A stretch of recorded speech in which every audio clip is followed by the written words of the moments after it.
चलिए आइए देखते हैं हम लोग कि हम लोग का आज का मुद्दा है कि किसी भी एग्जाम की तैयारी कैसे करें। ठीक है, किसी भी एग्जाम की तैयारी कैसे करें हम लोग करें, ये सभी स्टूडेंट के मन में एक बात चलती है। ठीक है, कि हम लोग अगर किसी भी एग्जाम की तैयारी कर रहे हैं तो क्या हमारा अप्रोच होना चाहिए, क्या होना चाहिए, क्या करना चाहिए, नहीं करना चाहिए, ये सारी बातें हम आपको इस वीडियो के माध्यम से बताएंगे। ठीक है, देखिए क्या होता है, जब जिस तरह से कोई भी वैकेंसी आती है तो हम वैकेंसी को देखकर तैयारी करने लगते हैं।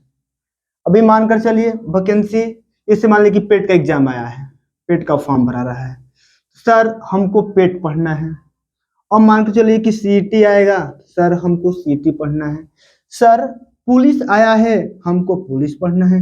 और आज के डेट में अभी अभी की बात किया जाए, जो एयरफोर्स का आया है फॉर्म, सर मान कर चलिए कि एग्जाम 1 मंथ के अंदर बोला है लेने के लिए, कि 1 मंथ मतलब 24 जुलाई को आपको इस का एग्जाम होगा। अगर हम इसकी बात करते हैं तो कोचिंग में बहुत सारे बच्चे बोलेंगे सर इसके लिए कोई बैच, सर इसके लिए कोई बैच, सर पेट के लिए कोई बैच। ठीक है, मतलब हम कहना ये चाहते हैं बाबू कि अगर जब तक आप किसी भी वैकेंसी को देखकर पढ़ेंगे तो जॉब लगने की चांस बहुत कम होगी। ठीक है, जॉब लगने की चांस बहुत कम होगी। देखिए कोई भी एग्जाम हो, हम ऑल ओवर इंडिया की बात करते हैं या किसी भी स्टेट एग्जाम की बात करते हैं, तो हम उसमें सिलेबस देखते हैं कि सिलेबस क्या होनी चाहिए। अगर हम मानकर चलते हैं कि आपका हिंदी हो गया, मैथ्स हो गया, ठीक है, इंग्लिश हो गया, और मानकर चलिए कि इसमें आपका जीके और जीएस का पेपर आ जाएगा, और फिर से आपका आ जाएगा यहाँ पर रीजनिंग आ जाएगा। हम मेरी बात को ध्यान से समझिए कि मैं कहना क्या चाहता हूँ। कहना ये चाहता हूँ बाबू कि देखिए हिंदी है आपका, मैथ्स है, इंग्लिश है, जीके जीएस है और रीजनिंग है। ये मतलब 5 सब्जेक्ट है आपके। ठीक है, तो किस एग्जाम में हिंदी पूछेगा तो इंग्लिश नहीं पूछेगा, इंग्लिश नहीं पूछेगा तो हिंदी पूछेगा, यही बात है। तो अब जैसे मान लीजिए कि जो पेपर आएगा उसके हिसाब से अगर आप तैयारी करते हैं, ठीक है, तो हमेशा दिक्कत ये बनी रहेगी बस कि केवल आप एग्जाम के पैटर्न को समझ नहीं पाएंगे। तो कहने का मतलब ये है कि देखिए आप जहां पर भी पढ़ते हैं, जो सब्जेक्ट पढ़ते हैं, आप किसी एग्जाम को देखकर न पढ़े, क्योंकि आज एग्जाम आया है फिर वो कल बीतेगा, फिर कोई दूसरा एग्जाम आएगा फिर आप उसकी तैयारी करेंगे, फिर आगे कोई एग्जाम आएगा फिर उसकी तैयारी करेंगे, तो इस तरह से आपका जो फाउंडेशन बैच है वो नहीं कर पाएंगे। तो मैं कहने का मेरा मतलब ये है कि आप जहां हैं, जिस सिटी में है, जहां से पढ़ना चाहते हैं, जिस टीचर से पढ़ना चाहते हैं, आप हिंदी का एक बार फाउंडेशन बैच पढ़ लीजिए। ठीक है, एक बार आप फाउंडेशन बैच पढ़ लीजिए।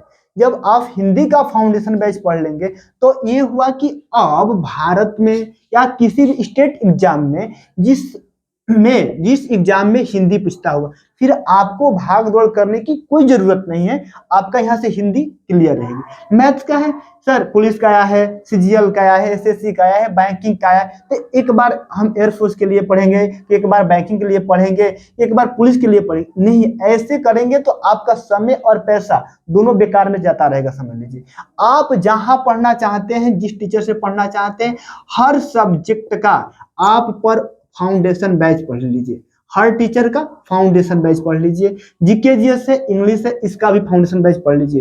कहने का मतलब है कि आप हर सब्जेक्ट का, हिंदी हुआ, मैथ्स हुआ, इंग्लिश हुआ, जीके जीएस हुआ, रीजनिंग हुआ, आप इनका किसी भी टीचर से जो आप लाइक करते हैं उनका फाउंडेशन बैच पढ़ लीजिए। उसके बाद मिनिमम मानकर चलिए कि 10 से 12 महीने की बात है, 10 से 12 महीने में सभी कोर्स आपको अच्छे से कंप्लीट करा दिया जाएगा, हिंदी हो, मैथ्स हो, इंग्लिश हो, जीके जीएस हो। लेकिन इस 12 महीने या 10 महीने की बात है, फिर इसमें हम जैसे मान लीजिए कि कोई पुलिस का आ गया तो आप छोड़कर फिर हिंदी पढ़ेंगे, सर हम केवल पुलिस लेवल का पढ़ेंगे, उसमें ये थोड़ी क्राइटेरिया है, ये क्वेश्चन यही आएगा। एक बार आप फाउंडेशन बैच पढ़ लीजिए मैथ का, कोई फिर दिक्कत नहीं होगा। इंग्लिश का फाउंडेशन बैच पढ़ लीजिए, वो एयरफोर्स हो, नेवी हो, आपका सीजीएल हो, बैंकिंग हो, एक बार जो फाउंडेशन बैच कर लेंगे 8 से 10 महीने में, क्योंकि नौकरी की तैयारी वही करता है जो कि 12th पास कर लिया है। और बस देखिए कोई भी नौकरी है ये आपके सोच पर डिपेंड करता है। जैसे अगर हम मान लो बात करते हैं एयरफोर्स नेवी का, तो एयरफोर्स नेवी का वही सिलेबस है जो एनडीए का सिलेबस है। लेकिन हम लोग एनडीए के बारे में कभी सोचते भी नहीं है, बस क्या हमको चाहिए, एयरफोर्स नेवी चाहिए। लेकिन हम अगर एनडीए की तैयारी करते हैं, इस लेवल पर आते हैं, तो हमारे एयरफोर्स नेवी कोई मुद्दा नहीं रह जाएगा, हम अपना आराम से उसको क्वालिफाई कर सकते हैं। यदि हम बात करते हैं एसएससी की, तो एमटीएस सबसे छोटा पोस्ट आता है इसमें, और सीजीएल मानकर चलिए कि बड़ा पोस्ट है। तो सीजीएल का और एमटीएस का, जो एमटीएस है और ये सीजीएल, इसका सेम सिलेबस है। जो इसमें भी 4 सब्जेक्ट, इसमें भी 4 सब्जेक्ट है। अब कोई कहे सर हमको एमटीएस का फॉर्म है, एमटीएस की तैयारी करनी है, फिर सीजीएल आएगा तो सर हमको सीजीएल की तैयारी करना है। आप किसी नौकरी की तैयारी मत करिए ना। हम बार बार बोल रहे हैं कि बाबू आप फाउंडेशन बैच हर सब्जेक्ट पढ़ लीजिए, एक बार रीडिंग अच्छा से पढ़ लीजिए, फाउंडेशन बैच जीके जीएस पढ़ लीजिए, इंग्लिश पढ़ लीजिए, मैथ्स पढ़ लीजिए, हिंदी पढ़ लीजिए। एक बार पढ़ने के बाद वो आपका पेट के लिए फॉर्म भरना हो या आपको सेंट्रल गवर्नमेंट का फॉर्म भरना हो, तो आप किसी भी एग्जाम का जब फॉर्म भरना हो तो ये अब लागू हो गया है। ठीक है, तो स्टेट लेवल पर हर स्टेट का अपना पेट है और सेंट्रल का सीईटी है। ठीक है, तो जब एक बार आप बढ़िया से सभी फाउंडेशन बैच पढ़ लेते हैं, तो फिर आपको अलग से ये नहीं कि फिर अब वैकेंसी आएगी तब फिर आपको अलग से पढ़ना है, यहाँ से पढ़कर हम अपने मुकाम को हासिल कर सकते हैं। तो मेरा मानना ये है कि देखिए, जैसे आप क्रैश कोर्स आएगा, अभी सर एयरफोर्स के लिए क्रैश कोर्स चलिए, क्या यहाँ पर केवल आपके पैसे की बर्बादी है? देखिए, इंग्लिश का ही मानकर चलिए, कोई भी चैप्टर उठाएंगे, जैसे प्रीपोजिशन हुआ, नाउन हुआ, वो मिनिमम 1 मंथ का चैप्टर है। ठीक है, तो अब देखिए इस 1 मंथ में 24 दिन में आपको क्या ऐसा चीज पढ़ा दिया जाएगा कि आप इसको क्वालिफाई कर जाएंगे एयरफोर्स को? ऐसा कोई बात नहीं है। हाँ, वो क्वालिफाई जरूर कर पाएगा जो पहले से तैयारी कर रहा है, वो फार्म को देखकर नहीं पढ़ रहा है, वो जानता है कि हम अगर पढ़ रहे हैं तो मेरी पढ़ाई कहीं बेकार नहीं जाएगी, आज नहीं तो कल सफलता जरूर मिलेगी, और वो उस बंदा का यहाँ पर सिलेक्शन होगा जो ऑलरेडी पहले से कंटिन्यूटी लगा हुआ है। अब जो देखा आएगा, अच्छा फॉर्म अब आ गया और फॉर्म अप्लाई करेंगे, अब पढ़ेंगे, तो टेंशन भी आधा गुजर जाएगी, क्या पढ़े कैसे पढ़े। हाँ, पढ़ना है तो आप देखिए, इसको लेकर टेंशन का पर्व मत लीजिए। आप अभी भी हम बोल रहे हैं कि ठीक है 24 दिन बच्चा है, अब तो 24 दिन क्या 20 दिन बच्चा है, तो इस 20 दिन में आप ऐसा करिए कि जो भी पढ़ना चाहते पढ़ लीजिए, लेकिन फिर ऐसे फिर कोई एग्जाम आ जाएगा, जैसे मान लीजिए कि पेट आया है, यूपी की बात करते हैं, तो फिर सर पेट का बैच पढ़ना है। अरे भाई, एक बार तुम 7 से 8 महीने हर फाउंडेशन बैच पढ़ लो ना, फिर कोई भी नौकरी हो, कोई भी वैकेंसी हो, फिर आपको भाग दौड़ करने की जरूरत नहीं पड़ेगी। ऐसे करोगे तब तक हर कोचिंग, हर इंस्टीट्यूट आपको लुटता रहेगा और आपको समय की बर्बादी होती रहेगी। इसलिए आप एक बार बढ़िया से फाउंडेशन बैच करिए, जो टीचर आपको लाइक करते हैं आप उनसे, जैसे एक बार हिंदी पढ़ लीजिए, मैथ्स पढ़ लीजिए, इंग्लिश पढ़ लीजिए, जीके जीएस पढ़ लीजिए और रीजनिंग पढ़ लीजिए। अब ये 5 सब्जेक्ट पढ़ने के बाद हमारे हिसाब से ऑल इंडिया में किसी भी एग्जाम के लिए आप एलिजिबल हो जाएंगे। ठीक है, मान लीजिए कोई स्टेट है तो वहां पर हिंदी पूछता है तो इंग्लिश नहीं पूछेगा। अब तो ये भी नहीं है, क्योंकि पेट है तो पेट इंग्लिश और हिंदी दोनों आएगा, सीईटी आएगा तो इसमें इंग्लिश रहेगा ही रहेगा। तो अब स्टेट में भी ये नहीं रहेगा कि हम इंग्लिश को छोड़ सकते हैं, इंग्लिश को लेकर चलना पड़ेगा। अब तो यहां से ये बातें समझ में आएगी। देखिए, बच्चों में जो उम्र है आज के डेट में, सर हमको अग्निवीर की तैयारी करनी है, सर पेट आ गया है, तो हम यही बात कहना चाहते हैं आप लोगों से। देखिए, आप इसके बारे में सोचिए, जो अभी 1 महीना के बाद एग्जाम होने वाला है, अरे भाई फिर पेट आ जाएगा, फिर सीईटी आएगा, फिर जो भी एग्जाम फिर आएगा, लेकिन फिर भाग दौड़ करेंगे, फिर अगले वाले आएगा, उसके लिए भी भाग दौड़ करना पड़ेगा, आप उसमें भी श्योर नहीं हो पाएंगे कि मेरा हो पाएगा। क्यों? क्योंकि जब तक आपका एक बार मैथ या इंग्लिश या हिंदी या रीजनिंग या जीके जीएस एक बार एक पॉइंट से लास्ट पॉइंट तक खत्म नहीं होगा, तब तक आप अपने मानसिक दबाव से नहीं उभर पाएंगे, नहीं निकल पाएंगे। इसलिए बाबू, कोई भी सब्जेक्ट है, जब एक बार आप क्रॉस कर लेंगे, शुरू से लास्ट कर लेंगे, तो ये आपको तो अपने दिमाग को समझा सकते हैं कि अच्छा हम तो पढ़ लिए हैं, अब क्या करना है, रिवीजन करना है। तो इस तरह से जब आपका सब्जेक्ट पूरा कंप्लीट हो जाएगा तो फिर कोई दिक्कत नहीं होगा, और उसमें आप लगे रहेंगे, अभ्यास करते रहेंगे, पढ़ते रहेंगे। तो मैं यही कहूंगा कि आप भाग दौड़ न करिए, और कोई किसी भी एग्जाम को देखकर आप घर से न निकलिए, आप लगातार पढ़ते रहिए, एग्जाम आता रहेगा, एग्जाम होता रहेगा, बच्चों का सिलेक्शन होता रहेगा, आप देखते रह जाएंगे। ग्रुप डी का आया है फॉर्म, तो अब कोई बैठा है, अभी तो डेट ही नहीं आया है, डेट आएगा तो पढ़ेंगे, तो फिर जब डेट आएगा तो पढ़ेंगे, तो आपका नहीं होगा। कितने बच्चे उसके लिए रात दिन एक कर कर लगे हैं, तो उनकी सिलेक्शन होगी।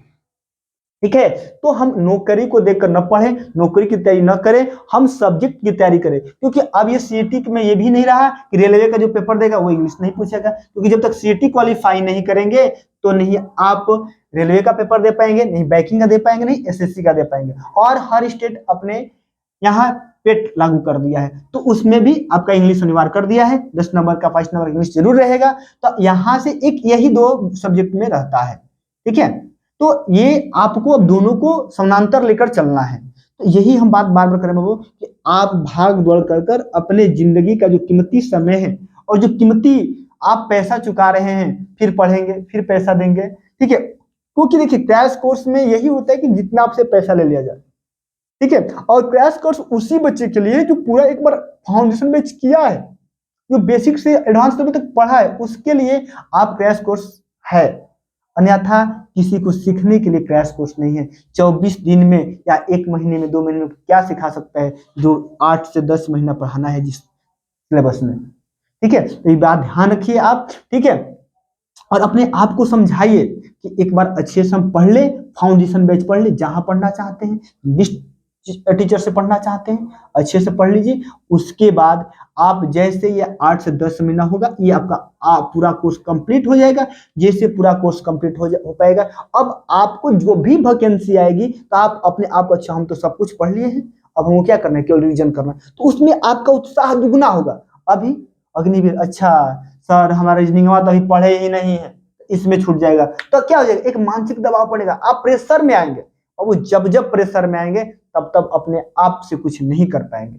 एक बार रियलाइज होना पड़ेगा आपको, एक बार आपको समय देना पड़ेगा अच्छे से सब्जेक्ट पर, भाग दौड़ नौकरी नहीं मिल पाएगी। और ये नहीं कि जब पुलिस आएगा तो घर से निकलो, एसएससी आया है तो घर से निकलो, तो आपकी नौकरी नहीं लगेगी। जो रात दिन कर कर लगा है, कंटिन्यूटी लगा है, वो उसी की जॉब लगेगी। ये बात ध्यान में रखिएगा, तभी कुछ हो पाएगा। बस इतना ही, आप समझदार हैं, समझ सकते हैं बातों को। और देखिए क्रैश कोर्स करिए, ठीक है, लेकिन एक बार जब तक फाउंडेशन बैच नहीं रहेगा, क्योंकि फाउंडेशन बैच में सीखने तक और आपका बेसिक से एडवांस लेवल इसी में पढ़ाया जा सकता है बाबू, क्रैश कोर्स में नहीं हो सकता है। क्रैश कोर्स उसी के लिए है जो एक बार अच्छा से पढ़ लिया है, ठीक है। बस इतना ही।